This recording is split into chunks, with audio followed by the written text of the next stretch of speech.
Hi there, I'm Matt from the Underground Cookery School. Today I'm just going to show you a really simple, easy recipe.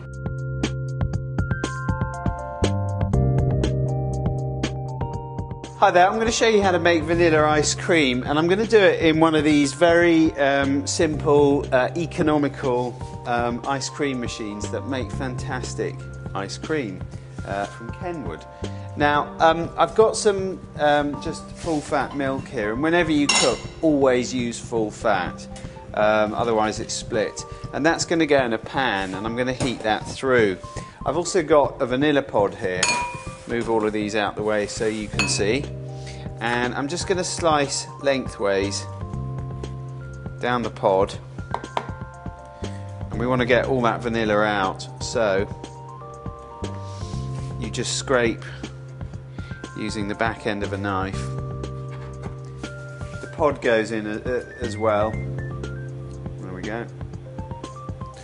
And then same again here.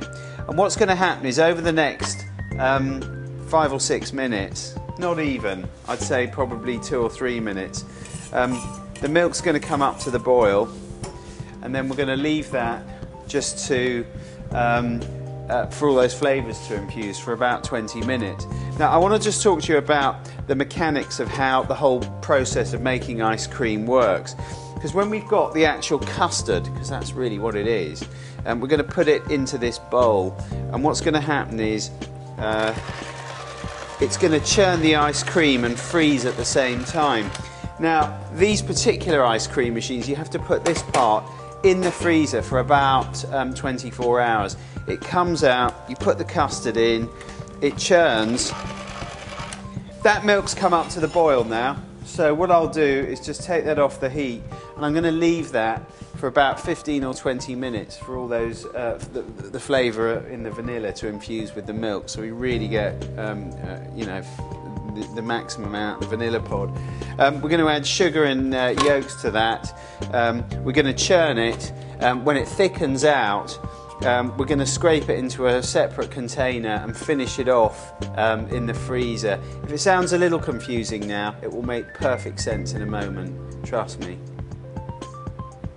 Well, that milk's been resting for about 20 minutes. I've got these gloves on because it bloody well hurts when you have to scrape all the rest of the vanilla out when it's very hot. Just give that a good old mix. Now if you're working in the same quantities of me, I've got 3 egg yolks in here. I've got half a pint of milk, half a pint of cream, 1 vanilla pod, and about 3 tablespoons of caster sugar. Now I'm just going to mix. You can use an electric hand whisk if you like, but I'm just going to mix the sugar and the egg together like that. And this is what's going to help the ice cream set later on. And then I'm going to just pour the yolks and the sugar into the milk. So just keep moving that. There we go. Give it a good old mix.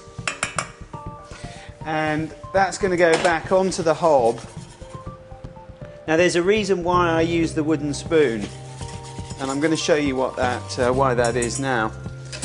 At the moment you can see the mixture's quite runny, and what we're going to, or rather what I'm looking to do, is coat the back of the spoon, and that's going to take a bit of cooking down. Now you do have to be very careful, because if you're not careful you end up with scrambled eggs, which interestingly enough is how Heston Blumenthal came up with his bacon and eggs ice cream, because one day one of his chefs cooked the custard, which I'm doing now, and it turned into eggs, and being a good chef he didn't want to waste the ingredients, so he thought, well, what goes with egg? Oh, I'll try bacon. Doesn't taste that nice with ice cream, but then he added a sweet brioche to the final dish, and it fantastic. So I'm going to cook this down for about 3 or 4 minutes until it coats the back of the spoon, because at the moment it's still watery, and then we're going to finish the ice cream off. Right, let me just show you now. Look, you can see that's coated the back of a spoon beautifully, so that's ready. Now I've got my cream here, and the reason I like putting the cream in at this point, a lot of people cook the cream and the milks together at the same time. But this actually cools the mixture down. And with one of these ice creams, you know, one where you have to freeze the bowl, I think it works better because the mixture is then cooled down, and as a consequence it will churn better. You'll see what I mean again in a sec. So I'm just giving that, let's move that over here for the moment. I've got another bowl which I've already had in the freezer overnight, so that's a lukewarm one. We'll get rid of that. And what I'm going to do is just tip the custard mixture straight in here. Now, for perfect results, what I would do is pour this into just a regular bowl, put it in the freezer for 15 minutes to really cool down, and then put it back in here. But for the purposes of this demonstration, I'm not going to do that. Pour that straight in. Just try and get as much of the vanilla in there as well. Lovely. Right, now I'm going to stick the attachment on. And this bit is quite crucial to the whole sort of understanding process. Because what happens now is that's going to churn, and it's quite watery. But over the course of, it's going to take about an hour. I'm going to come back and I'm going to show you the consistency after an hour once it's set. Because most people think, it's okay, but it's not quite where I'm at.